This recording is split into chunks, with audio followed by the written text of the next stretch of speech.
Klik tombol berikut untuk mendapatkan update ilmu yang insya Allah bermanfaat.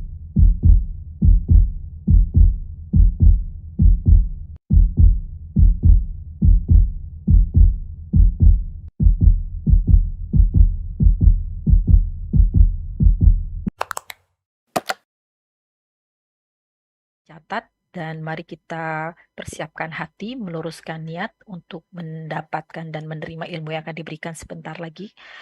Tafadhol Maskura Ustadz untuk memulai kajian. Jazakallah khairan. Alhamdulillah Rabbil Alamin. Segala puji bagi Allah, Tuhan semesta alam. Wa bihi nasta'in ala umurid dunya waddin. Yang hanya kepadanya kita meminta pertolongan dalam urusan dunia kita dan urusan agama kita. Yang tanpa bantuannya tidak ada yang mudah. Yang dengan bantuannya tidak ada yang sulit. Wassalatu wassalamu ala sayyidil anbiya'i wal mursalin. Nabiyina Muhammadin wa ala alihi wa ashabihi ajma'in. Salat dan salam semoga senantiasa tercurahkan untuk penghulu para nabi dan rasul. Untuk nabi kita Muhammad alaihi salatu wassalam.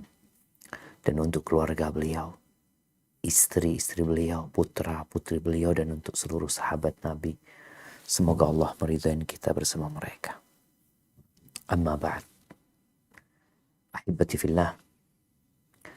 Sebagian kita mungkin punya masa lalu yang kelam. Masa lalu yang penuh dengan dosa. Perintah-perintah Allah tidak dikerjakan. Larangan-larangan Allah dia langgar. Jauh dari nilai-nilai Islam. Dekat dari jebakan dan perangkap syaitan. Kita merasa kalau kita mati pada waktu itu, sepertinya kita akan masuk neraka. Yakinlah dengan dosa-dosa yang kita lakukan. Kemudian Allah berikan hidayah kepada kita. Kita menjadi orang yang dekat sama Allah. Kita tinggalkan itu maksiat-maksiat yang biasa kita kerjakan. Yang dulu mengumbar aurat, kita tutup aurat kita. Yang dulu tidak peduli dengan halal haram, kita jadi takut dengan makanan yang haram. Kita semakin sering datang kajian. Kita semakin banyak melakukan ketaatan. Puasa, sunnah kita kerjakan. Salat malam pun tidak kita tinggalkan. Sedekah menjadi rutinitas dari kehidupan kita. Kita benar-benar telah meninggalkan dunia yang lain. Sebagian kita tatkala dalam posisi ini terkena penyakit yang dia lupa kalau itu adalah penyakit ujub. Berbangga dengan apa yang dia kerjakan. Merasa sudah baik. Padahal Allah katakan fala tuzakku anfusakum. Kalian jangan sok suci. Jangan merasa udah baik. Udah banyak ketaatannya. Bahkan sebagian beranggapan ya udah. Kalau aku mati sekarang ini masuk surga. Maka hendaklah kita takut kepada Allah Azza wa Jalla. Penyakit ujub ini berbangga dengan dirinya adalah penyakit yang menimpa orang-orang yang sudah baik. Kelasnya udah beda tuh. Ketika kita berbuat maksiat, maka setan akan mengarahkan kita untuk mengikuti syahwat kita berbuat maksiat. Tapi tatkala kita menjadi orang baik dan susah untuk diajak sama setan berbuat maksiat seperti dulu, maka setan punya cara lain. Bagaimana menyebabkan orang ini terus berbuat baik, selalu berangkat umroh, berangkat haji, tapi binasa. Ahibati fillah. Ujub ini haram. Dan dia mengandung unsur kesyirikan. Di situ ada sesuatu yang, ya ada bagian dari kesyirikan di sana. Para ulama menyebutkan ya, seringkali riya itu digandengkan dengan ujub.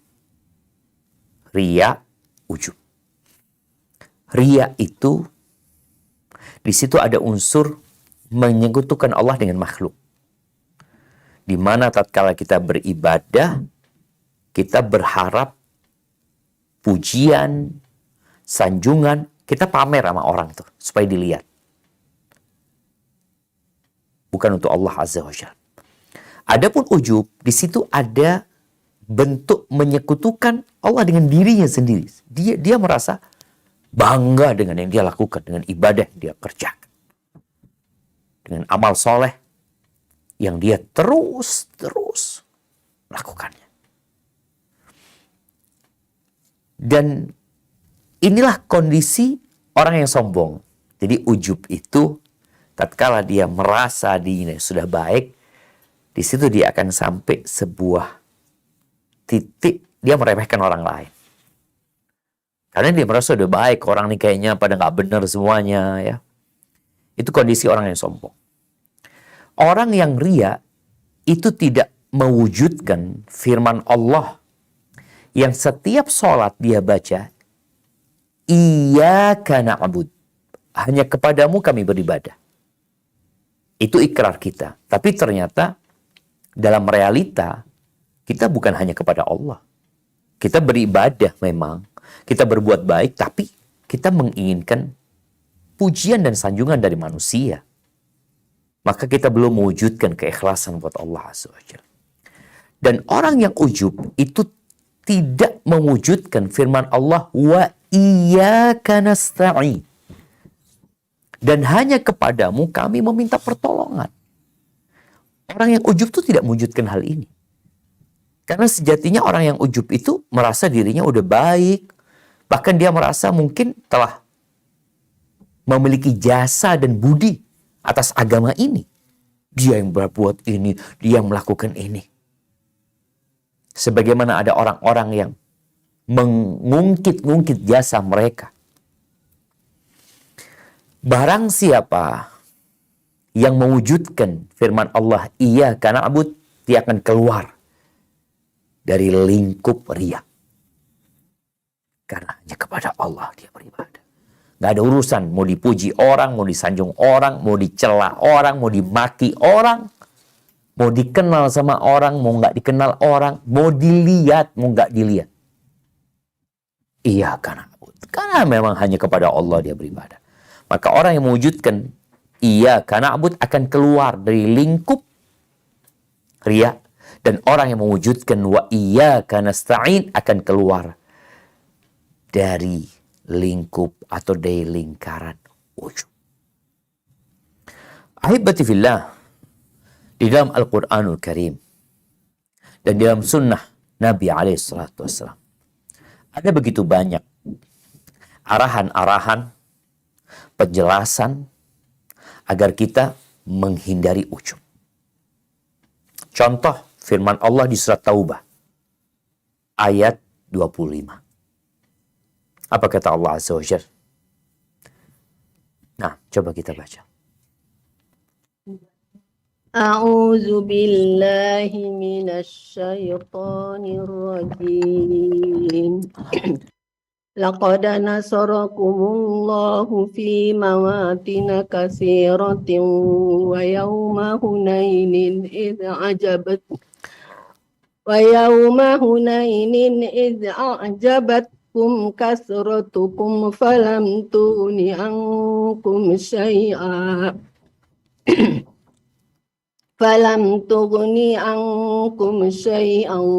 wa daqat alaikumul ardu bima rahubat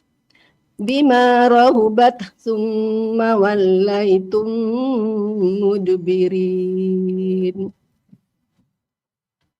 Sungguh Allah telah menolong kamu mukminin di banyak medan perang, dan ingatlah perang Hunain ketika jumlahmu yang besar itu membanggakan kamu, tetapi jumlah yang banyak itu sama sekali tidak berguna bagimu, dan bumi yang luas itu terasa sempit bagimu. Kemudian kamu berbalik ke belakang dan lari tunggang langgang. Allahu Akbar jemaah. Ini Allah mengingatkan para sahabat Nabi. Kemenangan yang mereka dapatkan selama ini, itu karena Allah yang kasih. Karena ketika perang Hunain, mereka itu berbangga dengan jumlah mereka. Terkumpul pada waktu perang Hunain itu, jumlah pasukan yang belum pernah terkumpul sebelumnya. 12.000. Bayangan mereka, ya udah nggak mungkin kita kalah gitu. Kita punya pasukan yang banyak, persenjataan yang lengkap, dan bersama mereka juga ada Rasul SAW, ada banyak para sahabat. Mereka lupa bahwa sejatinya yang memberikan kemenangan adalah Allah Azza wa Jal. Akhirnya, ketika berhadapan dengan musuh, bumi yang luas itu jadi sempit. Mereka lari tunggang langgang. Apa penyebabnya? Ujub dengan jumlah. Ujub dengan persiapan. Ujub dengan persenjataan. Ahibatifillah, semua kemenangan yang Allah berikan kepada umat Islam adalah karena Allah yang membantu dan menolong. Allah sampaikan di ayat yang lainnya, "Iyansurkumullah fala ghaliba lakum." Jikalau Allah menolong kalian, maka tidak ada satupun yang dapat mengalahkan kalian. Wa iyakhdhulkum. Tapi kalau Allah meninggalkan kalian, faman dzalladzi yansurukum min ba'di. Siapa yang akan menolong kalian setelah Allah? Siapa? Jumlahnya pasukan, kekuatan kalian, kita ini makhluk yang lemah. Lemah sekali jemaah. Tapi terkadang jadi ujub dan berbangga dengan kecerdasannya, dengan kemampuannya. Dan Allah Azza wa Jalla berfirman di surat Al-Hasyr ayat 2. Ini berkaitan dengan perang Bani Nadir. Bagaimana orang-orang Yahudi yang tatkala itu mereka menjadi salah satu komunitas yang sangat handal membangun benteng. Mereka membuat senjata, mereka bikin benteng. Pokoknya kalau bicara strategi perang pun mereka jago. Mereka melakukan itu. Apa yang terjadi dengan mereka? Coba kita lihat di firman Allah ayat surat Al-Hasyr ayat 2. Nah. A'udzu billahi minasy syaithanir rajim. Huwallazi akhrajal ladzina kafaru min ahlil kitabi min diyarihim liawwalil hasyri ma zanantum an yakhruju wa zannu annahum mani'atuhum husunuhum minallahi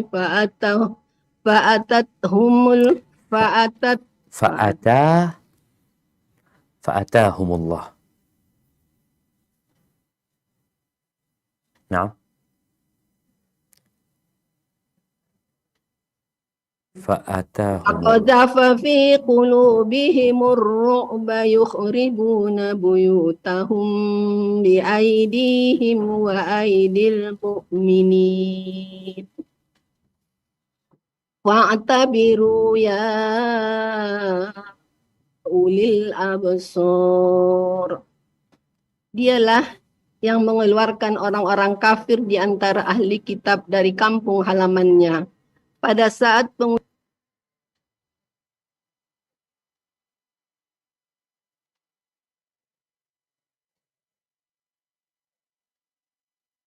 Nah. Kamu tidak menyangka bahwa mereka akan keluar. Kangkang. Dan Allah menanamkan rasa takut ke dalam hati mereka. Mereka dengan dalam hati mereka sehingga mereka memusnahkan rumah-rumah mereka dengan tangannya sendiri dan tangan orang-orang mukmin. Maka ambillah kejadian itu untuk menjadi pelajaran, wahai orang-orang yang mempunyai pandangan. Subhanallah jemaah. Di akhir ayat ini Allah mengatakan fa'tabiru ya ulil absar. Ambillah pelajaran wahai orang-orang yang bijak ya. Subhanallah. Orang-orang Yahudi itu mereka bertahan di balik benteng mereka. Di saat mereka punya air di sana, punya makanan mereka berada di tempat yang lebih tinggi, mereka aman di sana. Umat Islam gak menyangka kalau mereka akan menyerah. Dan mereka juga mengira bahwa mereka akan bertahan di sana. Apa yang terjadi? Fa'atahumullah min haitsu lam yahtasib. Di sini Allah datang kepada mereka dari arah yang tidak mereka sangka-sangka. Mendatangi mereka dengan cara apa? Melemparkan rasa takut di dalam hati mereka. Maka jangan sombong. Jangan ujub dengan apapun yang kau miliki. Karena sejatinya semua berada di tangan Allah Azza wa Jalla. Kita tahu yang umat Islam perang Hunain merasa tidak akan dikalahkan karena jumlah mereka banyak. Allah berikan kekalahan kepada mereka. Bangsa Yahudi merasa mereka kuat, mereka punya benteng yang kokoh, mereka tidak akan pernah bisa dikalahkan. Allah bikin mereka menyerah. Kok bisa mereka menyerah? Kok bisa mereka menyerah? Itulah, ada banyak hal yang terkadang kita tidak mengira. Tapi Allah ala kulli syai'in qadir. Kemudian ahibati fillah, di surat Al-Kahfi ayat 104. Apa kata Allah Azza wa Jalla tentang manusia-manusia yang dia merasa baik? Apa kata Allah? A'udzu billahi minasy syaithanir rajim. Alladzina dalla sa'yuhum fil hayatid dunya wa hum yahsabuna annahum yuhsinuna sun'a.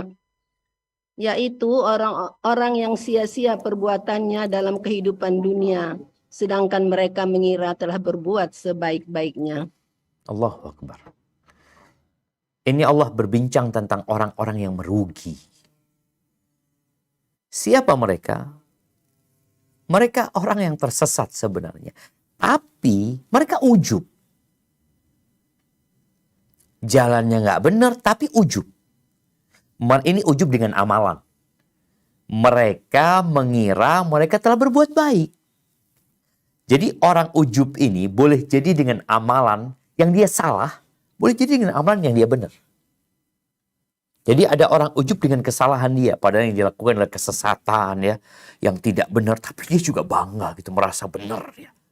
Tapi ada juga orang yang memang benar yang dia kerjakan, tapi dia berbangga diri sehingga meremehkan orang lain. Rasulullah SAW bersabda di dalam hadis yang diriwayatkan oleh Al-Imam Al-Baihaqi, "Thalathun muhlikat."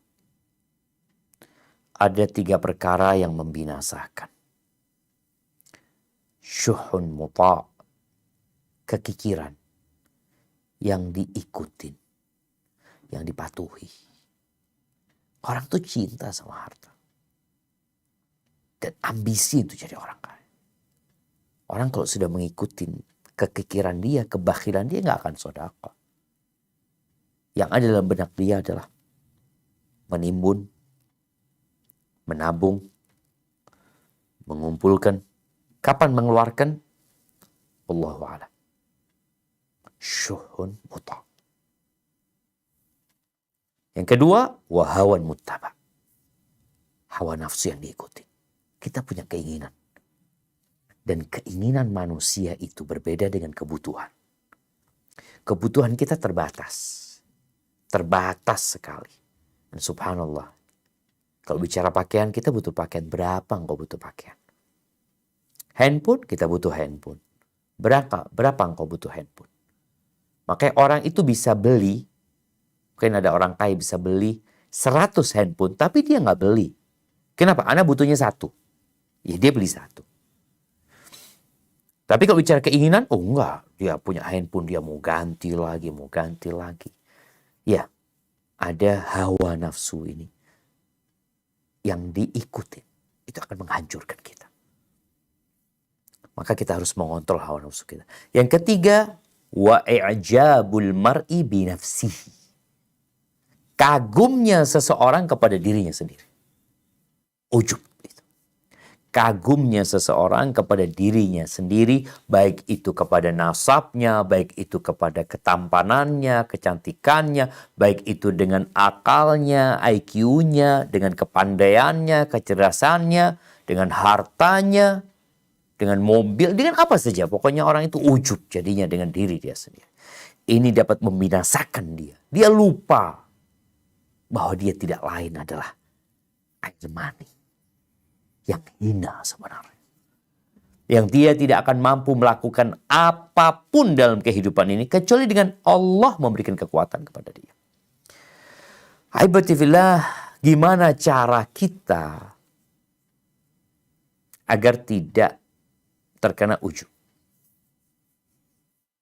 Kita harus kenal sama Allah dan kenal sama diri kita.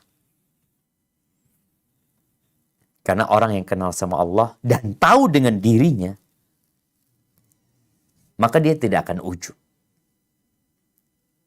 Yang dia pandang adalah kebesaran Allah, karunia Allah, petunjuk Allah, rahmat Allah, kasih sayang Allah.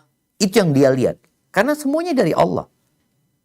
Kemudian ketika dia memandang kepada dirinya, yang dia lihat adalah kekurangan, dosa, kemaksiatan, yang semua dilakukan dengan nikmat dan karunia yang Allah berikan. Coba kita bayangin, supaya kita tahu dengan kebesaran Allah. Karena Allah itu seringkali dalam Al-Quran Karim mengenalkan dirinya. Maka kalau ingin kenal Allah, baca itu Quran. Tadabburi Al-Quranul Karim. Bagaimana Allah mengenalkan dirinya di ayat yang paling agung, di ayat kursi. Engkau lihat tuh ada 10 pembahasan tentang kebesaran Allah Azza wa Jalla. Allahu la ilaha illahu al-hayyul qayyum. La ta'khudhuhu sinatu wa la naum. Sampai akhir. Ketika engkau tahu semua yang mengatur adalah alam semesta. Kemudian engkau tahu aku ini tidak lain hanyalah hamba dari hamba-hamba Allah yang banyak. Ada berapa hamba Allah dari manusia? Sekarang hampir 8 miliar. Engkau cuma 1 dari 8 miliar. Pernah ngelihat duit 1 miliar? Anda belum pernah lihat. 8 miliar apalagi? Bukan 1000 perak ya. Engkau cuma 1 rupiah. Dari 8 miliar. Siapa? Apa nilaimu dibandingkan 8 miliar manusia? Berapa persen engkau? Baik. Kalau engkau orang baik, engkau orang yang rajin sholat, yang rajin sedekah, ya. Jikalau seorang itu dikasih sama Allah emas dan perak, sejumlah gunung yang ada di muka bumi. Jadi kalau gunung yang ada itu dituangkan di hadapan orang ini menjadi emas dan perak. Kemudian dia menginfakkan semuanya. Semuanya. Di jalan Allah Azza wa Jalla. Semua masjid di Indonesia hanya dia yang bangun. Sekolah-sekolah, pondok pesantren, dia yang mendirikan. Orang-orang yang mau berangkat haji tiap tahun, dia yang membiayainya. Kalau dia kenal sama Allah Azza wa Jalla, maka dia akan melihat semua itu remeh. Apa sih yang aku kerjakan? Loh, ini karena sesuatu yang besar. Engkau membantu orang banyak. Engkau bangun masjid dengan segala. Sejatinya harta itu dari Allah. Dari Allah. Allah yang kasih sama engkau. Di antara miliaran manusia, engkau yang dikasih sama Allah. Allah mudahkan harta itu sampai ke tempatmu. Kemudian Allah gerakkan hatimu untuk berbagi dan membantu. Allah juga yang membuat tanganmu mau berinfak. Allah yang menyebabkan kau bersabar menghadapi ujian, menginfakkan harta. Jadi siapa sebenarnya yang maha baik? Allah. Maka kenapa kita perlu bersyukur sama Allah Azza wa Jalla? Kan semuanya dari Allah. Apa yang kau banggakan semua? Dari apa yang kau berikan kepada manusia? Apabila sebenarnya semua adalah pemberian Allah Azza wa Jalla. Saya bicara sholat. Sebagian kita ujub dengan amal ibadah yang berupa sholat, sunnah, qobliyah, ba'diyah, sholat malam, sholat duha. Aduh, ini orang baik. Ketahuilah, jika engkau dari sejak lahir itu sudah sholat dan engkau berdiri beribadah kepada Allah, terus engkau sholat sampai hari kiamat, maka engkau akan melihat hal itu remeh ketika engkau kenal sama Allah Azza wa Jalla. Bayangin ya, tubuh ini siapa yang ngasih? Allah. Yang memberikan kedua mata kepadamu, Allah. Yang membuatmu jadi bisa hafal Al-Fatihah, Allah. Yang membuatmu bisa menundukkan badanmu, kemudian kau rukuk. Siapa yang bikin itu? Allah Azza wa Jalla. Yang membuatmu bisa menghafal itu ayat-ayat Allah, doa-doa, siapa? Allah Azza wa Jalla. Jadi siapa yang maha baik? Allah. Jadi siapa yang pantas dipuja dan dipuji? Allah. Ahibati fillah. Makanya orang ketika kenal sama Allah dan tahu sama dirinya, insya Allah dia akan terhindar dari ujub. Tapi terkadang kita ini lupa sama kita. Engkau itu siapa gitu loh. Lupa sama Allah yang memberikan segalanya. Yang kita ingat adalah usaha, perjuangan, upaya, pengorbanan. Makanya di surat Al-Mu'minun ayat 60-61 Allah menyebutkan tentang bagaimana kondisi orang-orang pilihan Allah Azza wa Jalla. Mereka gak ujub. Silahkan dibaca. A'udzu billahi minasy syaithanir rajim. Walladzina yu'tuna ma atau wa qulubuhum wajilatun annahum ila rabbihim raji'un. Ulaika yusari'una fil khairati wa hum laha sabiqun. Dan mereka yang memberikan apa yang mereka berikan atau sedekah dengan hati penuh rasa takut karena mereka tahu bahwa sesungguhnya mereka akan kembali kepada Tuhannya. Mereka itu bersegera dalam kebaikan-kebaikan dan merekalah orang-orang yang lebih dahulu memperolehnya. Subhanallah jemaah. Mereka adalah orang-orang yang memberi apa yang mereka berikan. Tapi hatinya takut. Ketika ayat ini turun, Aisyah radhiyallahu ta'ala anha bertanya kepada Nabi alaihi salatu wassalam. Tentang orang yang melakukan sesuatu, kemudian dia takut. Bukan berbangga dengan apa yang dia kerjakan. Maka bayangan Aisyah, ini orang berbuat dosa. Maka dia mengatakan, ya Rasulullah, yang dimaksud mereka memberikan apa yang mereka berikan dalam kondisi hati mereka takut. Ahum alladzina yashrabuna al-khamra wa yasriqun. Apa yang dimaksud dengan mereka adalah orang-orang yang minum khamr, mencuri. Orang jahat. Apa kata Nabi SAW? La ya bintas Siddiq. Tidak, bukan mereka yang dimaksud, wahai putrinya As-Siddiq.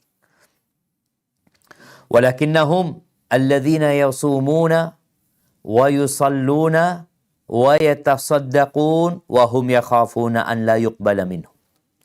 Bukan, ayat ini tidak berkaitan dengan orang pelaku kemaksiatan, tapi berkaitan dengan orang-orang yang rajin puasa, rajin sholat, tekun bersodakoh, dan mereka takut tidak diterima dari mereka. Mereka orang-orang yang berlomba-lomba dalam kebaikan. Itu. Jadi semakin kenal sama Allah, semakin takut. Takut gak diterima. Karena Allah itu tahu dengan isi hati kita. Allah tahu dengan kekurangan kita. Tapi kadang-kala kita lupa dengan kekurangan kita. Taib, Nabi Ibrahim alaihissalam ya. Bagaimana beliau Khalilur Rahman. Beliau itu diangkat sama Allah sebagai kekasih. Dan beliau telah melewati ujian yang begitu berat. Sehingga beliau menjadi Khalilur Rahman, kekasih Allah SWT.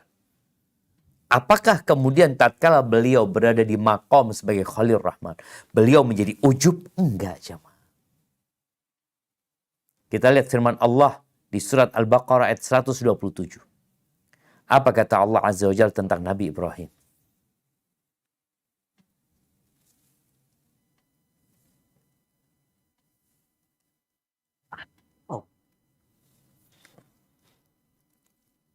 A'udzu billahi minasy syaithanir rajim. Wa idh yarfa'u Ibrahimul qawa'ida minal baiti wa Ismail. Dan ingatlah ketika Ibrahim meninggalkan pondasi Baitullah bersama Ismail seraya berdoa. Apa doanya? Belum dibaca tadi kayaknya. Oh, Ismail. Rabbana taqabbal minna innaka antas samiul alim. Ya Tuhan kami, terimalah amal dari kami. Sungguh Engkaulah yang Maha mendengar, Maha mengetahui. Allahu Akbar jemaah. Lihat Nabi Ibrahim. Datang dari tempat yang jauh. Dari Palestina sana. Menuju ke kota Mekah.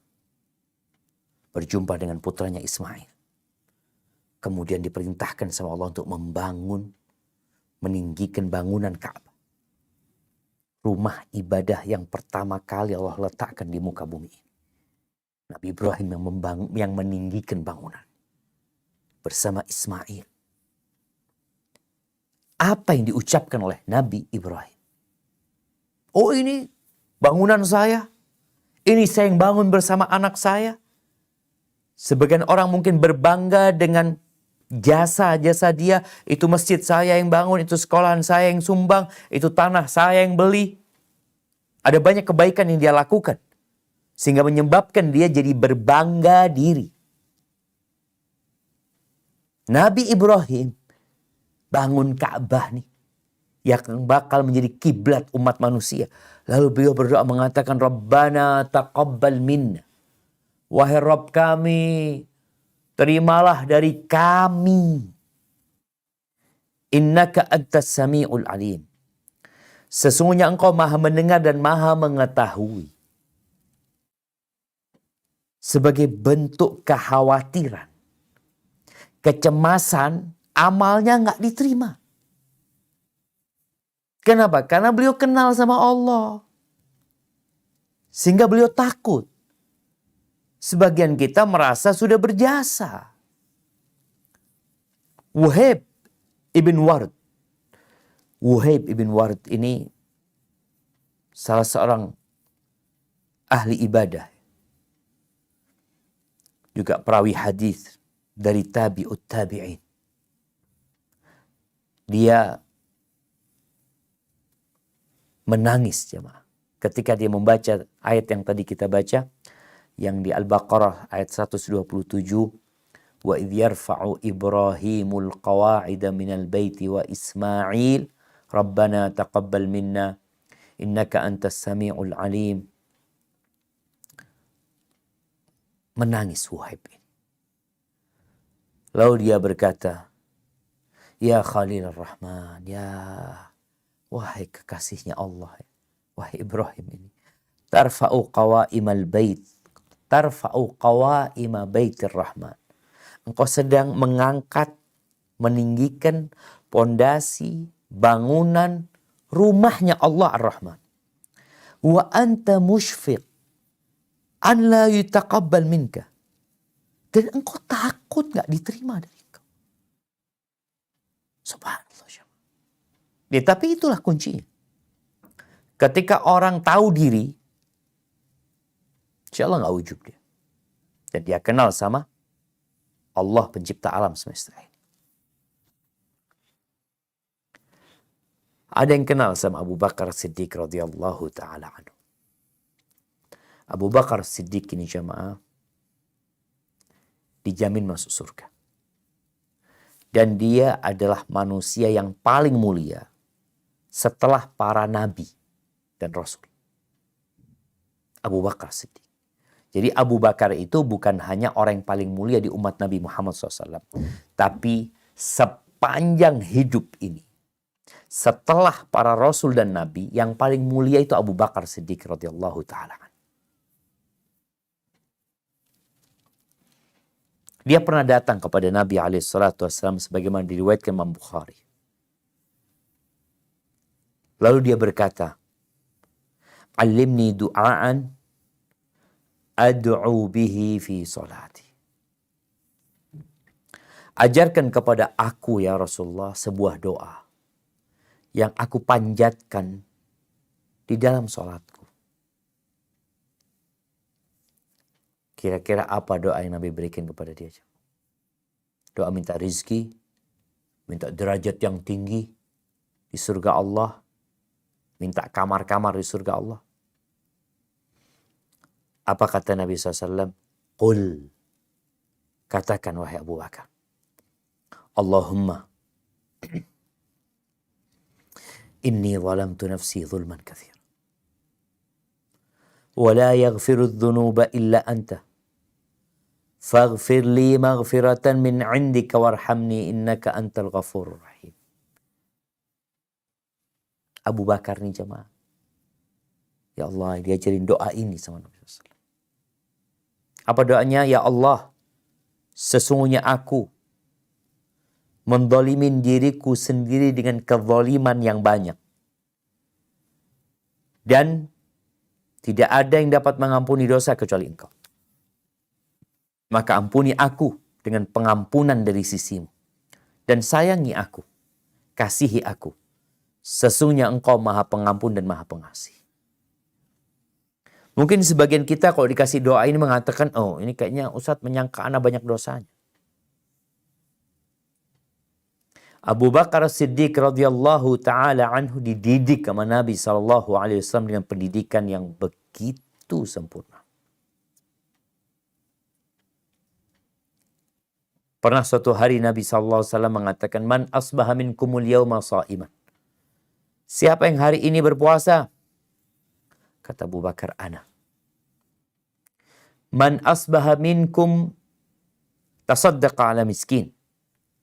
Siapa yang hari ini bersedekah kepada orang miskin? Abu Bakar mengatakan, ana. Man asbaha minkumul yawm ada maridhan. Siapa yang hari ini membesuk orang sakit? Abu Bakar mengatakan, ana. Yang keempat, man asbah minkumul yawm tabi'a janazatan. Siapa yang hari ini mengantarkan jenazah? Abu Bakar mengatakan, ana. Ini jamaah amalan Abu Bakar. Puasa, sedekah, mengunjungi orang sakit, mengantarkan jenazah ke kuburan. Lalu kata Nabi SAW, majtama'na fi imri'in illa dakhal jannah.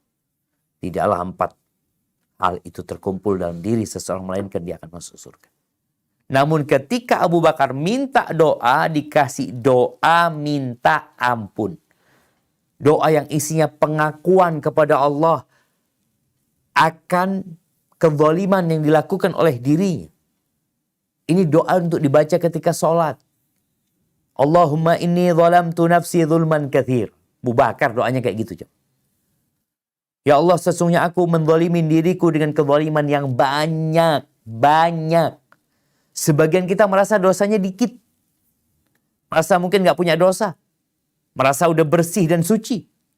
Abu Bakar ada jadi doa yang inti dari doa tersebut mengandung pengakuan akan kezaliman yang dilakukan oleh dia.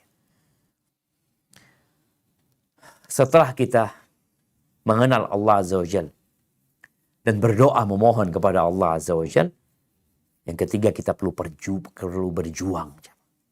Iya. Untuk menghindari ujub ini perlu berjuang. Allah Azza wa Jal berfirman di surat Al-Ankabut ayat 69. Apa kata Allah Azza wa Jal? Nah.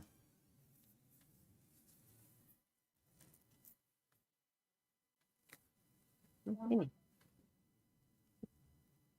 A'udzu billahi minasy syaithanir rajim. Walladzina jahadu fina lanahdiyannahum subulana wa innallaha lama'al muhsinin. Dan orang-orang yang berjihad untuk mencari keridhaan kami akan tunjukkan kepada mereka jalan-jalan kami. Dan sungguh Allah bersama orang-orang yang berbuat baik. Allahu Akbar jemaah. Nah, kita lihat jemaah bagaimana mereka berjuang. Allah mengatakan siapa saja yang berjuang jalan kami, pasti Allah akan berikan petunjuk kepada dia. Dan perjuangan ini memerlukan pengorbanan. Memerlukan waktu yang cukup panjang. Bagaimana sebagian salafus saleh jemaah, dia mengatakan jahadtu nafsi 40 sana hatta istaqamat. Dia mengatakan, aku berjuang meluruskan jiwaku ini 40 tahun. Sampai dia lurus. Aku itu kepingin berjuang sampai dia lurus. Akhirnya sebagian di antara kawan-kawannya mendengar. Ya Allah, senang banget dia ya. Senang banget dia. Apakah dia benar sudah istiqamat? Apa kata orang ini? Wa maziltu ujahiduha walam tastaqim ba'da 40 sana. Dan aku masih terus berjuang setelah 40 tahun itu. Dan dia belum istiqomah. Tadi kita lihat Nabi Ibrahim. Umurnya lebih 100 tahun. Beliau tetap berdoa memohon kepada Allah SWT. Makanya kita gak boleh membiarkan perasaan bangga dengan amal soleh kita menguasain kita. Merasa sudah suci. Makanya orang-orang yang sholat malam itu jemaah. Sholat malam. Ketika mau subuh di waktu sahur, mereka itu mohon ampun sama Allah. Dan kita diajarin untuk terus beristighfar. Habis sholat astagfirullah, astagfirullah. Supaya hilang ujub itu, merasa udah baik. Kita disuruh minta ampun sama Allah SWT.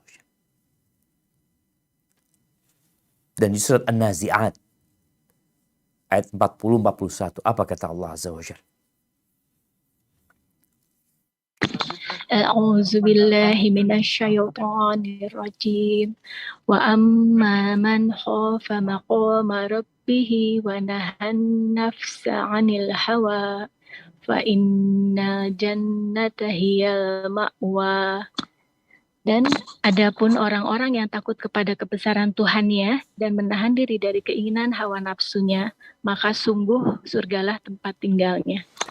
Allahu Akbar, perlu kita berjuang menahan nafsu kita. Keinginan-keinginan kita. Yang terakhir, di dalam hadis Qudsi yang diriwayatkan oleh Al-Imam At-Tirmidzi, diriwayatkan oleh Imam Muslim, rahimahullahu ta'ala, Allah Azza wa Jalla mengatakan, ya ibadi kullukum dhalun illa man hadaitu. Wahai hamba-hambaku, kalian semua tersesat. Kecuali orang yang aku kasih hidayah, kata Allah. Fastahduni ahdikum. Hendaklah kalian meminta hidayah kepada aku akan kasih hidayah. Jangan ujub. Kita semua tersesat. Yang kasih hidayah itu Allah. Ya ibadi kullukum ja'iun illa man at'amtuh. Wahai hamba-hambaku, kalian semua kelaparan. Kecuali orang yang aku kasih makan. Fastat'imuni ut'ibkum. Kalian minta makan sama aku. Aku akan kasih makan. Jangan ujub. Makanan yang ada di rumahmu, itu Allah yang kasih. Maka doa minta sama Allah. Dan doa ini termasuk obat supaya kita nggak jadi ujub.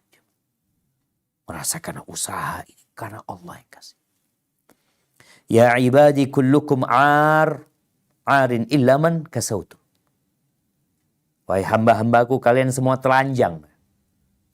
Kecuali orang yang aku kasih pakaian. Fastaksuni aksuku. Kalian berdoa mintalah pakaian kepada aku yang kasih pakaian. Sebagian kita bangga dengan pakaiannya, sebagian bangga dengan makanan yang dia beli. Dia bisa beli makanan yang mahal, kemudian dia posting, dikasih tahu orang, atau tadi beli baju yang branded, dia tunjukkan kepada umat manusia. Allah yang kasih itu sama engkau. Allah. Engkau bisa beli sepatu mahal, beli jam mahal, atau engkau bisa berpakaian yang sekarang kau pakai, itu Allah yang kasih.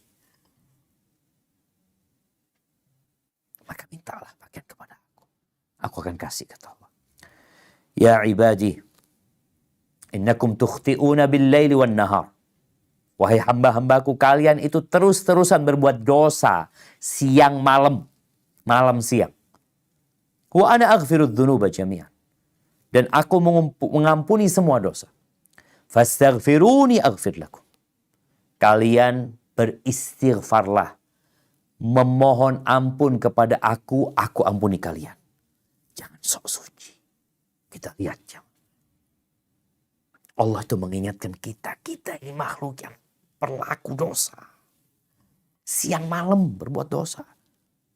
Makanya kenapa istighfar terus dilakukan? Setiap selesai sholat istighfar, malam istighfar, besok istighfar. Kapan berhenti istighfar? Nggak ada berhenti istighfar. Karena kita terus berbuat dosa dan kesalahan. Ya ibadi, innakum lan tablughu dhurri fatadurruni. Walan tablughu naf'i fatanfa'uni. Wahai hamba-hambaku, kalian tidak akan pernah bisa memberikan bahaya kepada aku. Yani bisa membahayakan Allah dengan perbuatannya, nggak bisa. Dan kalian juga akan kalian juga tidak akan bisa memberikan manfaat kepada Allah Azza wa Jalla. Nggak ada. Ibadah yang kita lakukan manfaatnya buat kita. Maka jangan bangga dengan diri. Sejatinya kau sedang berbuat baik kepada dirimu sendiri. Maka Allah ingatkan, jangan sampai ada yang merasa berjasa, berbuat ini dan itu, Allah yang berjasa kepadamu. Anak punya kontribusi besar terhadap agama Allah ini. Allah yang kasih kepadamu. Makanya bagaimana sebagian ulama, Masya Allah jamaah, yang mengajarkan. Ketika ada orang yang butuh, kemudian dia bisa sodako, ya Allah, dia bersyukur sama Allah, ya Allah, engkau yang gerakkan hatiku, ya Allah. Engkau yang kasih harta, engkau yang gerakkan hatiku, orang ini datang, aku bisa berbagi sama dia. Engkau, ya Allah. Kita nggak akan bisa memberikan manfaat kepada Allah, walau memberikan mudarat kepadanya. Lalu Allah katakan, ya ibadi, law anna awwalakum, wa akhirakum, wa insakum, wa jinnakum, kanu ala afjari qalbi rajulin wahidin minkum ma naqasa dhalika min mulki syai'ah. Wahai hamba-hambaku, jikalau orang yang pertama di antara kalian, sampai orang yang terakhir, dari bangsa jin dan manusia, semuanya berada di level orang yang hatinya paling jahat di antara kalian. Mungkin seperti Fir'aun yang mengaku Tuhan, semuanya mengaku Tuhan. Kata Allah, itu tidak akan mengurangi kerajaanku sedikit pun. Dan sebaliknya, Lau anna awwalakum wa akhirakum. Ya ibadi lau anna awwalakum wa akhirakum. Kanu ala atqa qalbi rajulin wahidin minkum. Dari bangsa jin dan manusia juga. Yang awal dan terakhir. Itu berada di level orang yang hatinya paling bertakwa. Siapa yang paling bertakwa? Nabi kita Muhammad SAW. Kalau seluruhnya berada di level itu, kata Allah, ma zada dzalika fi mulki syai'a. Itu tidak akan menambah di kerajaanku sedikit pun. Kan? Maka jangan ujub. Jangan bangga. Seharusnya kita takut kepada Allah Azza wa Jalla. Minta supaya diterima amalan kita. Dengan dosa-dosa yang kita kerjakan begitu banyaknya.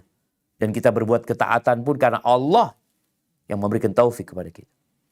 Ya ibadi. Kata Allah lagi dipanggil. Wahai hamba-hambaku. Lau anna awwalakum wa akhirakum wa insakum wa jinnakum qamu fi sa'idin wahidin. Andai kata yang awal sampai yang terakhir. Dari bangsa jin dan manusia. Mereka berhenti berdiri sebuah lembah jemaah. Tanah yang lapang. Fasa'aluni. Lalu mereka memohon kepada aku, fa'ataitu kulla wahidin mas'alatah, atau kulla insanin mas'alatah. Kemudian aku berikan kepada setiap yang meminta permintaannya, semuanya minta apa aja dikasih. Kata Allah, mana qasadhalika mimma indi, illa kama yanqusul mikhyatu idza udkhilal bahr. Itu tidak akan mengurangi sedikit pun dari apa yang aku miliki. Kecuali seperti berkurangnya air laut ketika jarum dimasukkan. Kau lihat ya, ada berapa besar air yang ada di ujung jarum itu. Kau pandang lautan, samudra, terus tidak berkurang. Innama hiya a'ma, ya ibadi innama hiya a'malukum. Kata Allah, wahai hamba-hambaku, itu amalan kalian. Uhsiha lakum, aku catat buat kalian. Buat kalian. Thumma uwaffikum iyaha. Lalu aku akan kasih balasan, sempurnakan pahala buat kalian. Faman wajada khairan falyahmadillah. Barang siapa yang mendapatkan kebaikan, yang dia bisa melakukan ketaatan, bisa berbuat baik, bertobat kepada Allah, hafal Al-Quranul Karim, banyak sodakohnya, sering berangkat umroh dan haji, rajin membantu orang lain. Barang siapa yang mendapatkan kebaikan, falyahmadillah, hendaklah dia memuji Allah Azza wa Jal. Bukan berbangga dengan diri. Memuji Allah Azza wa Jal. Wa man wajada ghaira dhalika fala yalumanna illa nafsa. Dan ketika mendapatkan kebaikan di bukunya, dia puji Allah nanti pada hari kiamat. Yang mendapati selain itu, jangan mencela kecuali dirimu sendiri. Jangan cari kambing hitam. Maka ahibati fillah, teruslah belajar mengenal Allah. Baca Al-Quranul Karim. Allah kenalkan kehebatan dirinya, kebesaran dirinya, kebaikan dirinya. Sehingga nggak ada lagi ujub di diri kita insya Allah. Barakallahu fiik, itu mungkin dapat Ana sampaikan pada kesempatan kali ini. Kurang lebihnya mohon maaf, mungkin kita masuk ke sesi tanya jawab. Ana kembalikan ke pembawa acara. Jazakillah khair.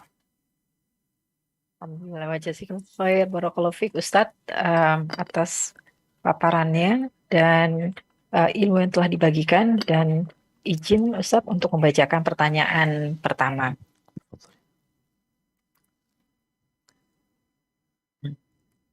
Bismillah. Assalamualaikum warahmatullahi wabarakatuh. Ahsanallahu ilaikum Ustadz. Afwan izin bertanya, bagaimana caranya agar kita terhindar dari sifat ujub saat menceritakan atau menyampaikan kebaikan-kebaikan yang Allah berikan kepada kita saat kita menyampaikannya untuk kepentingan dakwah, atau agar kerabat sahabat kita mau kembali kepada Allah, meninggalkan maksiat dan dosa-dosa yang telah lalu. Semoga Allah mudahkan Ustadz untuk menjawab pertanyaan saya. Jazakumullah khair wa barakallahu fikum. Wa fiik wa barak. Iya jemaah. Innamal a'malu binniyat ya. Amalan itu tergantung niatnya. Kalau bicara bagaimana supaya kita terhindar tatkala menceritakan kebaikan, maka engkau lihat bagaimana kondisi hatimu. Kenapa engkau menceritakan? Ada hal-hal yang harus tetap engkau sembunyikan.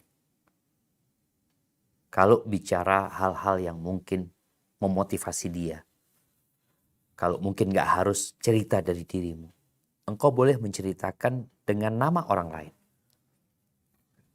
Ada fulan yang selalu berbuat ketaatan, dia gini. Jadi bukan engkau. Tapi digambarkan dengan orang ketiga. Padahal itu engkau sebenarnya. Mungkin bisa seperti itu. Yang kedua tadi disampaikan ada perkara-perkara yang tidak perlu engkau ceritakan sama dia. Khususnya yang memang yang engkau ingin menyembunyikannya. Gak ada orang lain tahu. Dan memotivasi orang itu boleh jadi dengan kita menyampaikan ayat-ayat Allah, dalil-dalil tadi, menceritakan bagaimana para salafus soleh. Sedangkan engkau sampaikan, aku sedang berusaha untuk melakukan itu. Berbuat baik. Jadi orang yang menceritakan kebaikannya dalam rangka memotivasi, itu kondisinya berbahaya. Maksudnya berbahaya, berpotensi dia nanti jadi ujub dan jadi riak. Maka kalau bisa kau sembunyikan, kau sembunyikan. Kalau memang kayak bicara sholat, ada sholat yang gak bisa disembunyikan. Ada sholat sunnah ya, gak bisa disembunyikan. Seperti apa? Sholat tahiyatul masjid, gimana mau disembunyikan? Dikerjakan di sana di masjid. Tapi ada perkara yang gak ada orang tahu, yang kau sembunyikan. Sehingga memotivasi orang tadi mungkin dengan tidak menceritakan, tapi kalau menceritakan mungkin tetap engkau harus menjaga hati, menjaga diri. Bagaimana sebagian sahabat bercerita tentang bagaimana ketika mereka bersama Nabi SAW. Mereka pun takut jemaah. Sebagian mereka udah cerita itu, ya Allah kenapa aku ceritakan itu. Sampai seperti itu. Karena memang sangat berbahaya sekali ya. Kalau kita udah capek, lelah, kita cerita, muncul ujub di diri kita, binasa kita. Dan sampaikan selalu bahwa engkau bisa melakukan itu karena Allah ya. Sampaikan kepada dia bahwasanya ini Allah yang menggerakkan. Maka kita perlu minta sama Allah Azza wa Jalla. Dan sekali lagi, kalau bisa tidak diceritakan, jangan diceritakan. Hadza wallahu a'lam bissawab. Barakallahu fiik Ustaz. Pertanyaan berikutnya. Bismillah Ustadz, apakah ujub itu jika kebanggaan tersebut disebutkan, bagaimana jika dikatakan dalam hati? Misalnya, Alhamdulillah saya lebih banyak hafalan doanya. Juga misalnya, barang yang saya miliki, Alhamdulillah lebih baik dari orang tersebut dan lainnya. Juga mungkin pertanyaan yang terkait Ustadz, apakah ujub ini terkait dengan perkara amal saja, ataukah juga dengan perkara dunia? Barakallahu fikum. Nah, ahibati fillah, yang pertama ujub ini amalan hati ya, bukan amalan lisan. Mungkin lisannya mengungkapkan isi hatinya. Riya itu juga tadi keinginan untuk dilihat. Mungkin dia nggak pernah ngomong dia ingin dilihat orang. Ujub pun seperti itu. Jadi dia termasuk amalan hati yang mungkin diungkapkan dengan lisan oleh sebagian orang. Tapi kalau bicara dia itu amalan hati, maka kita harus perang sama diri kita. Merasa lebih baik dari orang lain. Yang nanti juga akan muncul sombong, meremehkan orang lain. Merasa sudah baik, merasa sudah banyak amalannya. Yang dilihat kebaikan, dia lupa dengan dosa-dosa yang dia kerjakan. Dan dia lupa bahwa dia bisa melakukan semua itu karena Allah Azza wa Jalla. Seperti tadi mamanya, anak hafalan doanya lebih banyak. Itu Allah loh yang ngasih sama engkau. Sehingga gak perlu engkau berbangga diri. Yang perlu bersyukur sama Allah, makasih sama Allah, makasih Allah, alhamdulillah Allah, aku dikasih bisa hafal Quran ini karena engkau ya Allah. Maka ujub akan hilang. Kemudian kalau bicara ujub, apakah ujub itu berkaitan dengan amal saja? Enggak, banyak ujub ini. Ada yang kaitannya dengan urusan dunia, ada yang ujub berbangga diri dengan nasabnya, ya, bahwasanya dia adalah keturunan bangsawan, ada yang ujub dengan hartanya, ada yang ujub. Pokoknya ujub ini berkaitan dengan sesuatu yang dimiliki dia. Baik itu dalam urusan agama atau urusan dunia. Dan dalam urusan dunia pun nggak boleh. Allah yang ngasih itu. Yang ngasih itu Allah. Sehingga engkau jangan berbangga diri merasa ini usahaku seperti Qarun ya. Bagaimana dia ujub dengan apa yang dia miliki. Dari harta yang berlimpah ruah. Lalu sampai dia mengatakan, innama utituhu ala ilmin indi. Aku bisa seperti ini karena ilmu yang diberikan kepada aku, karena kecerdasanku, karena usahaku. Dibinasakan sama Allah. Jadi bukan hanya berkaitan dengan amal. Bisa jadi berkaitan dengan jumlah, seperti ketika perang Hunain, mereka berbangga diri dengan jumlah mereka. Ada yang berbangga diri dengan ketampanannya umpamanya, kecantikan. Semua itu pemberian Allah loh. Maka jangan ujub. Yang ada kita harus, ya Allah, ini dari Engkau ya Allah. Kita harus tahu diri sehingga kita senantiasa memuji Allah Jalla Jalaluh. Barakallahu fikum.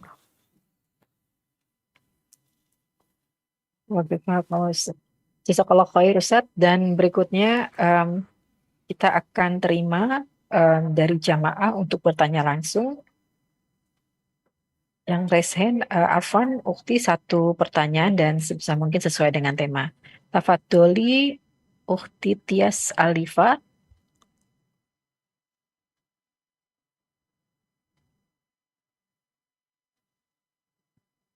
Bismillahirrahmanirrahim. Assalamualaikum warahmatullahi wabarakatuh, Ustaz.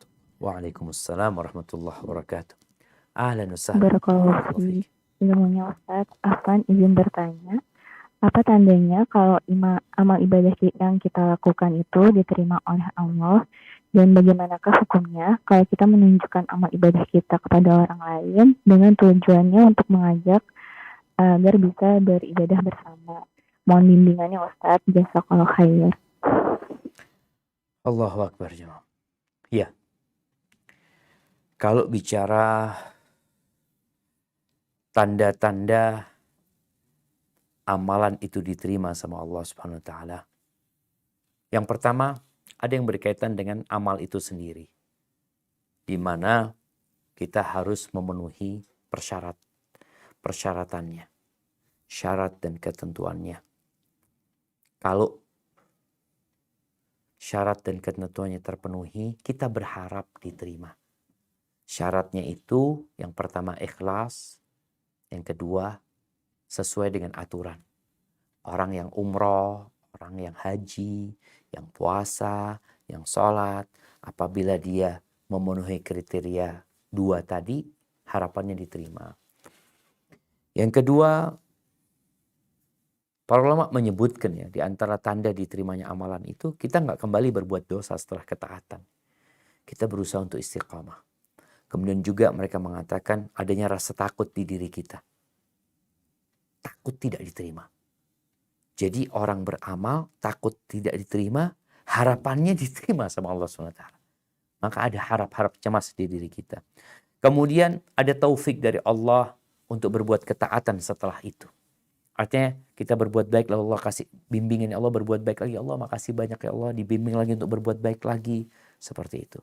Kemudian kita menganggap amal kita remeh. Menganggap amal kita, ya Allah gak ada apa-apanya dengan nikmat yang Allah berikan. Sehingga dia tidak ujub tadi. Kemudian senantiasa berdoa memohon kepada Allah Azza wa Jalla agar diterima amalannya, karena rasa takut mengantarkan kepada permohonan. Lalu dia cinta dengan orang-orang baik ya. Dia gak suka sama orang-orang yang berbuat jahat. Dia adalah orang yang banyak beristighfar, mohon ampun sama Allah selalu. Insya Allah itu menjadi tanda amalan kita diterima sama Allah SWT. Tapi intinya kita selalu khawatir dan takut untuk tidak diterima. Sehingga kita terus melakukan ketaatan. Kita terus memohon ampunan kepada Allah SWT. Baik, adapun pertanyaan yang kedua tadi, bagaimana kita tidak kena ujub, ya mirip dengan pertanyaan yang sebelumnya ya. Bagaimana kita ketika menceritakan kebaikan kita kepada orang itu agar kita tidak terkena ujub. Maka yang pertama tadi, ada kebaikan-kebaikan yang nggak bisa disembunyikan. Yang orang tahu. Tapi ada amal soleh yang kita sembunyikan. Tidak perlu kita menceritakan amalan kita. Kalau ternyata bisa kita ganti dengan orang ketiga. Kita ceritakan fulan bagaimana ketaatan dia. Ana benar-benar termotivasi sama fulan ya. Ana kepingin melakukan ketaatan. Ya fulan nama samaran ya, seperti itu. Kalau ada yang memang tidak harus kita ceritakan. Tapi ada hal mungkin yang kita ingin memberikan contoh kepada dia. Memang ada hal-hal yang yang harus dia lihat umpamanya, ya nggak ada masalah. Tapi tetap menjaga hati. Namun ini hal yang berat jemaah. Hal yang berat. Jadi amalan itu ada dua. Ada amalan yang memang bisa kita sembunyikan dan kita berusaha untuk menyembunyikannya. Ada amalan yang harus dilihat orang. Seperti amar ma'ruf nahi mungkar, ngajar, ya dilihat orang memang. Nggak bisa disembunyikan. Maka engkau pandai-pandai melihat kondisi. Apakah memang diperlukan kau menceritakan atas nama dirimu? Kalau nggak ada, nggak perlu, ya udah atas nama orang lain diceritakan hal itu. Hadza wallahu a'lam bissawab. Nah. Jazakallah khair Ustadz. Berikutnya untuk dibuka kembali untuk yang bertanya langsung. Tafadholi untuk Ukti Syarifah. Afwan, satu pertanyaan dan sebisa mungkin sesuai dengan topik.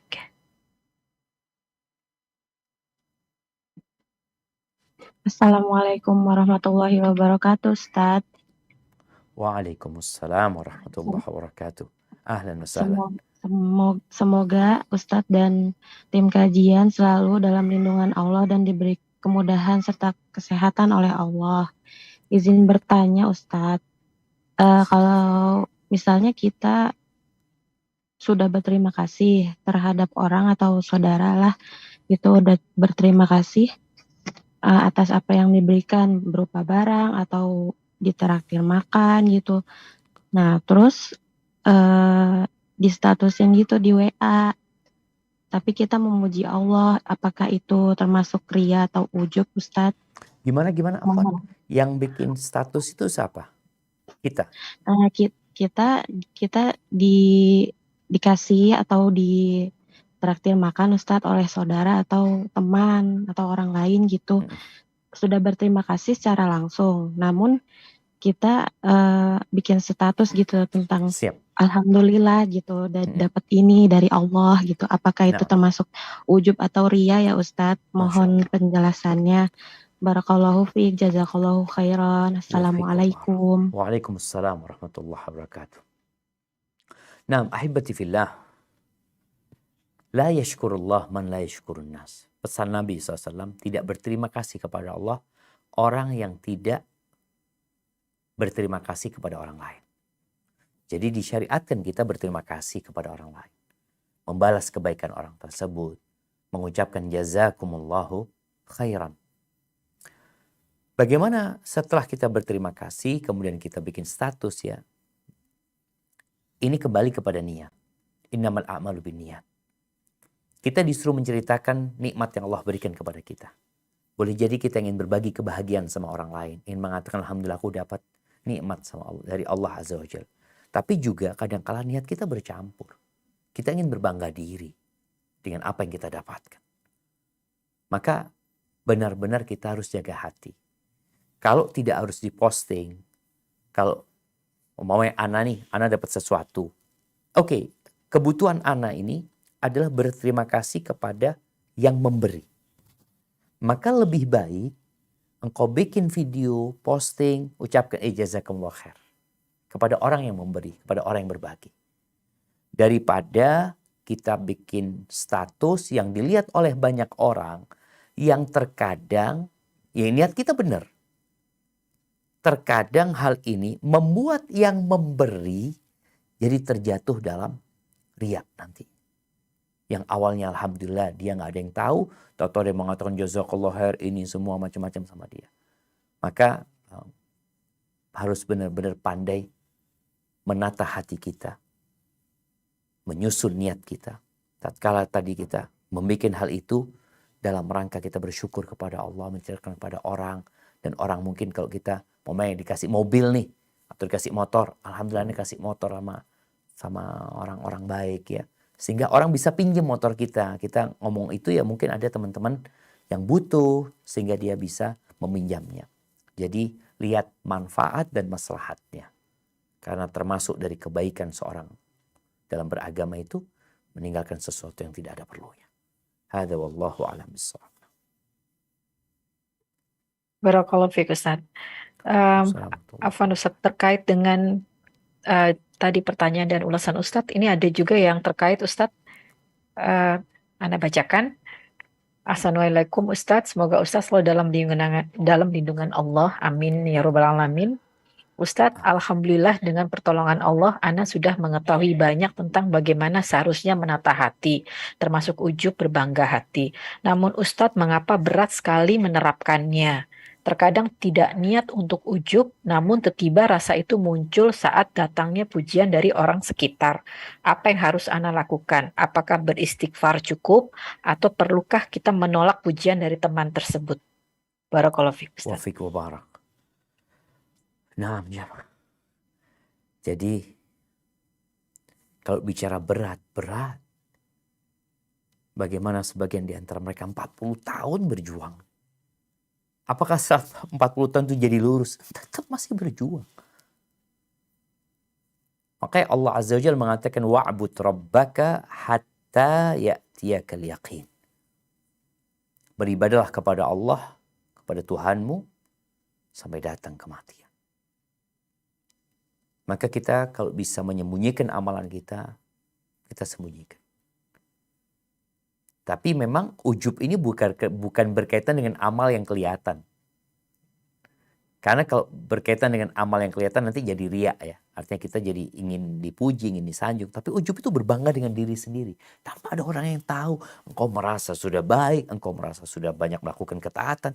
Di antara engkau sama dirimu. Baik, berkaitan dengan pujian yang boleh jadi mengantarkan kepada riya atau mengantarkan kepada ujub. Dia merasa baik gara-gara omongan orang. Omongan orang mengatakan, engkau gini. Akhirnya dia, emang aku kayak gitu. Apa yang harus dilakukan? Menghindari pujian itu penting. Makanya ketika kita menyembunyikan amalan, nggak ada yang memuji kita. Nggak ada yang menyanjung kita. Karena nggak ada yang tahu dengan amalan kita. Hanya antara kita dengan Allah Azza wa Jalla. Tapi kalau ada orang yang tahu sama kita, memang ini pelajaran buat kita sendiri jamaah. Jangan sampai kita memuji orang yang menyebabkan dia binasa. Tapi pujilah orang yang menyebabkan dia semakin berkarya. Gak apa-apa, kita katakan engkau baik. Akhirnya dia semakin semangat ya. Dengan kita puji dia semakin semangat. Bukan jadi sombong, bukan jadi ujub. Maka kita harus pintar-pintar. Ketika ada seorang yang memuji seseorang, sahabat lain di hadapan Nabi SAW, dikatakan kasarta dhahra, engkau telah ya membunuh dia gitu. Memecahkan punggungnya. Atau kama qala Nabi SAW. Kalau harus melakukan pujian, jangan di depan orang. Kesian dia gitu. Hadza wallahu a'lam.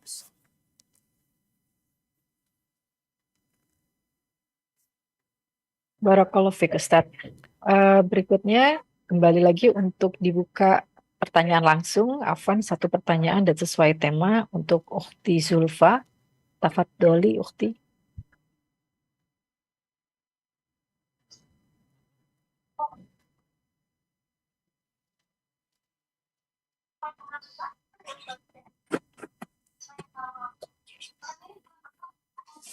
Assalamualaikum warahmatullahi wabarakatuh, Ustaz. Waalaikumsalam warahmatullahi wabarakatuh.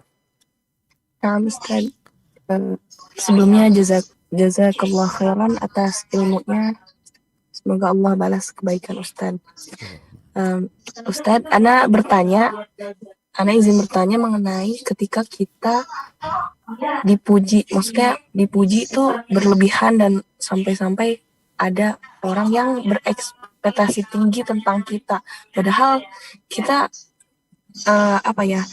berniat untuk tawadhu dan niatnya tuh dalam hati itu tidak ujub gitu Ustaz. Bagaimana menanggapi orang yang seperti itu ya Ustaz? Jazakallahu khairan Ustaz. Nah, subhanallah jamaah, iya. Orang ini kadang-kala kalau cinta berlebihan, kalau benci berlebihan ya. Ada sebuah doa ya, yang diriwayatkan atau dinisbatkan kepada beberapa sahabat ya. Walaupun sebagian mendhaifkan hal itu, tapi maknanya sepertinya baik dan benar. Ketika ada yang memuji, dia mengatakan Allahumma ij'alni khairan mimma yadhunnun. Atau dengan bahasa Indonesia kita membaca, ya Allah jadikan aku lebih baik dari apa yang mereka sangkakan. Waghfirli ma la ya'lamun. Dan ampuni dosa-dosaku yang mereka nggak tahu gitu loh. Mereka nggak tahu dengan dosa-dosaku. Wala tu'akhidni bima yaqulun. Dan engkau jangan hukum aku gara-gara omongan mereka. Jadi, karena kita itu nggak bisa mengontrol omongan orang-orang itu. Tapi kita diperintahkan untuk mengontrol jiwa kita. Dengan kembali kepada kita mengatakan, ada yang juga mengatakan, Allahumma innaka a'lamu minni binafsi. Ya Allah, engkau lebih tahu tentang diriku daripada aku sendiri. Wa ana a'lamu binafsi minhum. Dan aku lebih tahu tentang diriku daripada mereka. Soalnya memang orang itu memuji kebaikan yang mereka lihat. Kita ini punya banyak dosa. Maka ketika datang omongan itu, kita mohon sama Allah. Agar Allah menjadikan kita lebih baik dari prasangka mereka. Allah mengampuni dosa-dosa yang mereka nggak tahu. Dan kita mohon jangan sampai kita dihukum gara-gara omongan mereka. Karena sekali lagi omongan mereka itu nggak bisa dikontrol. Tapi kita yang harus mengontrol jiwa kita. Dengan senantiasa mendudukkan jiwa kita. Engkau lebih tahu tentang dirimu daripada orang-orang itu. Orang itu nggak kenal sama engkau. Makanya bagaimana sebagian ulama ya, gara-gara pujian itu. Mereka mengatakan, andai kata orang-orang itu tahu dengan dosa-dosaku, nggak mungkin mereka mau kumpul sama aku. Wallahi sahih.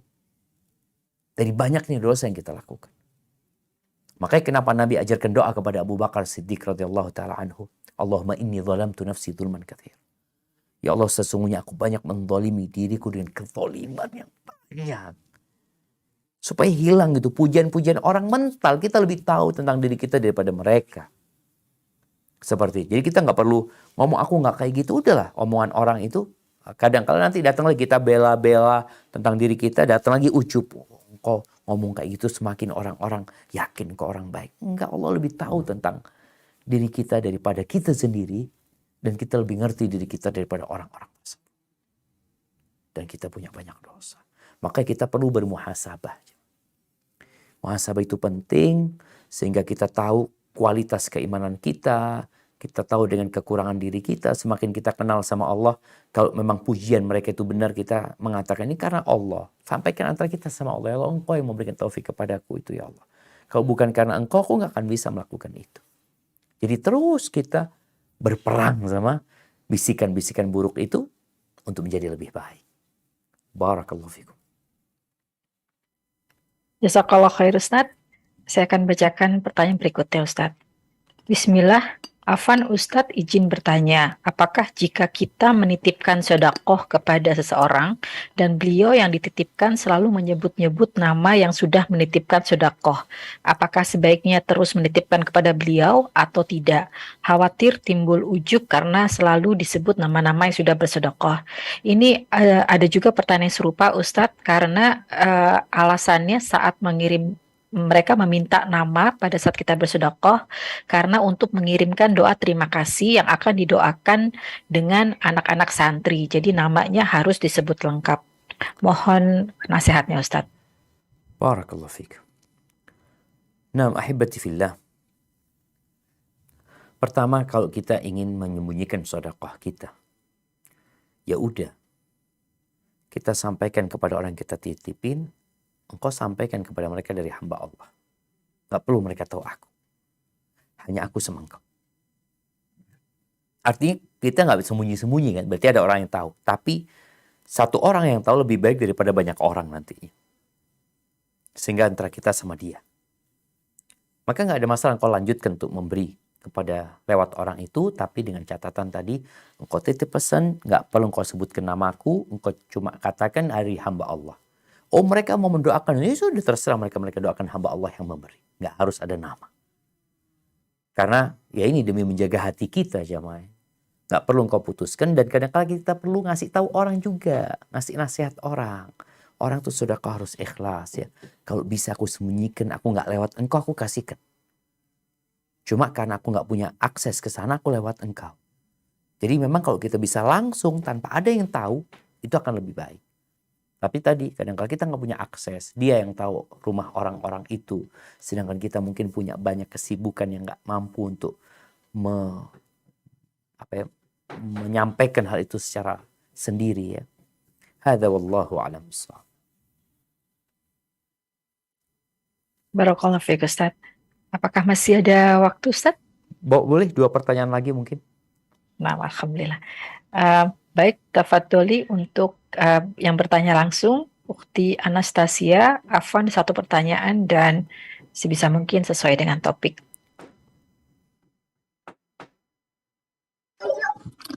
Assalamualaikum warahmatullahi wabarakatuh. Waalaikumsalam warahmatullahi wabarakatuh. Nah, tadi awalnya mau bertanya bagaimana menyikapi cara jangka panjang ketika istri mengingatkan suami agar tidak tertimbul ujub, Ustadz. Karena banyak pertanyaan mengenai status WA, ada tambahan pertanyaan lagi. Kalau bagaimana kita menjaga ujub supaya ke orang lain, tapi ini kebalikannya. Ketika kita melihat status WA orang lain yang mereka begitu terlihat ujub atau riya, na'udzubillah, kita selalu menjadi jengkel gitu loh. Akhirnya kan juga mengakibatkan ada sedikit ujub dari kita. Masya Allah, subhanallah, kita aja nggak begitu-begitu amat gitu. Nah, menjaga hati seperti itu bagaimana? Kan kalau gini kan menjaga hati untuk supaya kita nggak ujub di hadapan orang, tapi kita melihat ujub dan riak orang gitu. Syukran. Jazakallahu khairan.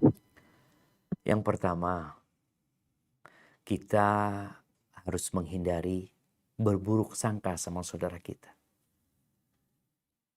Ana pun kadangkala melihat sikap seseorang, kok kayaknya ujub ya.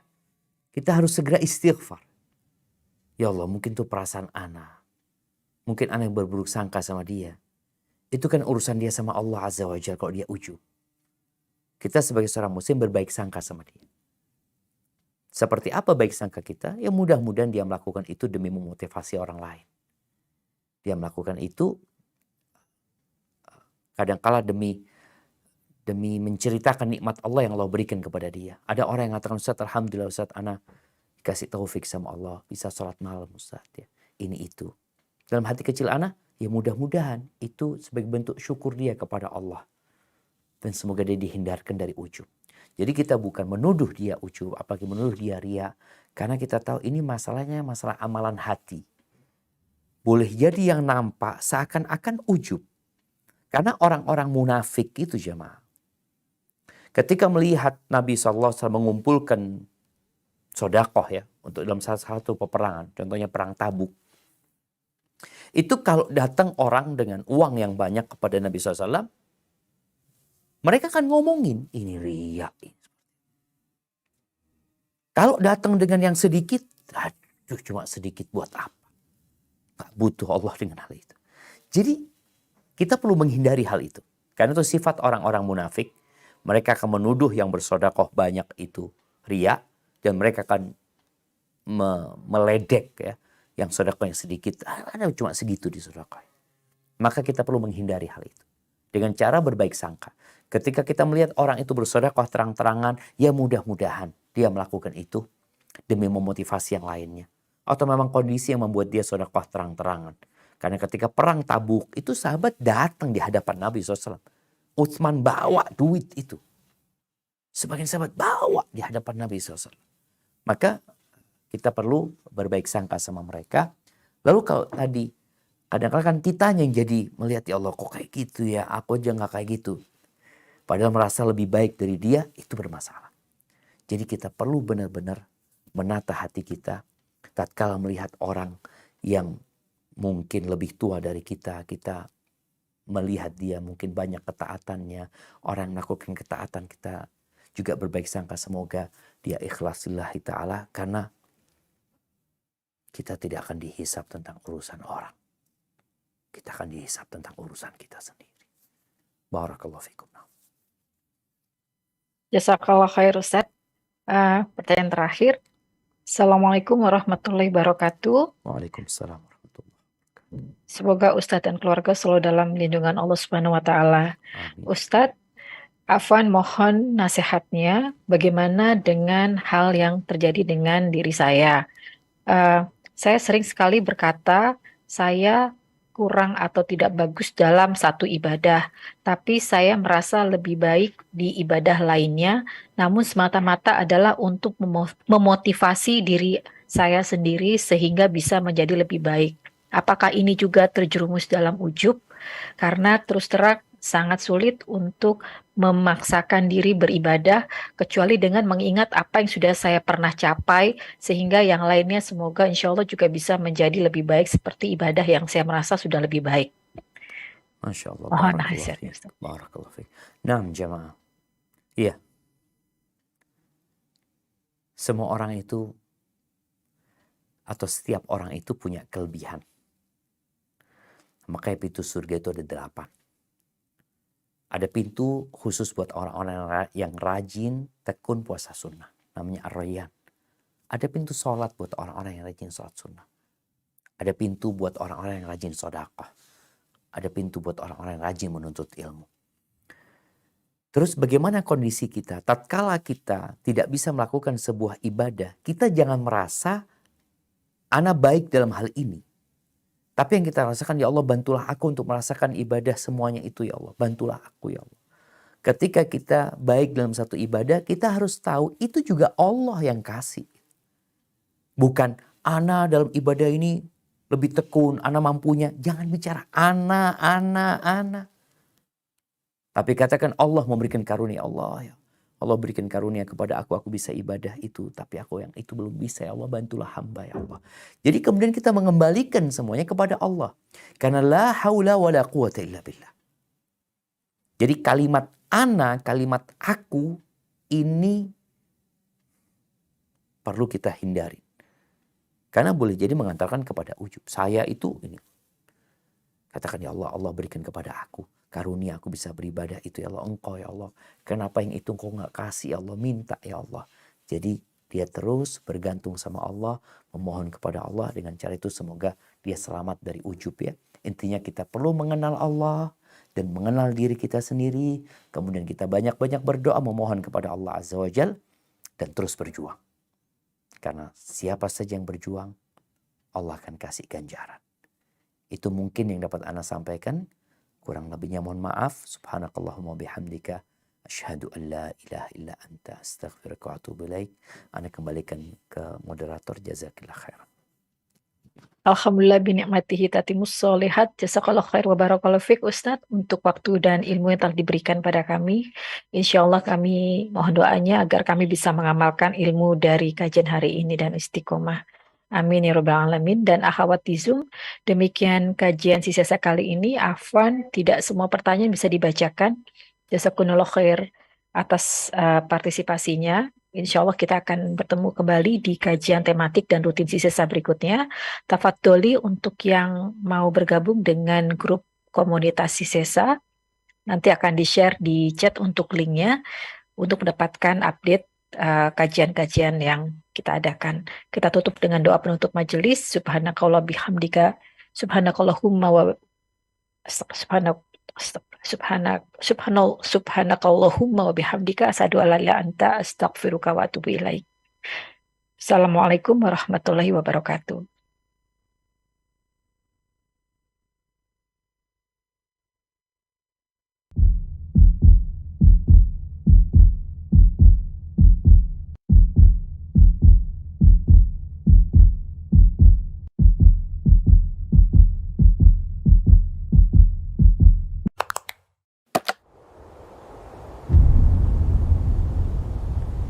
Klik tombol berikut untuk mendapatkan update ilmu yang insya Allah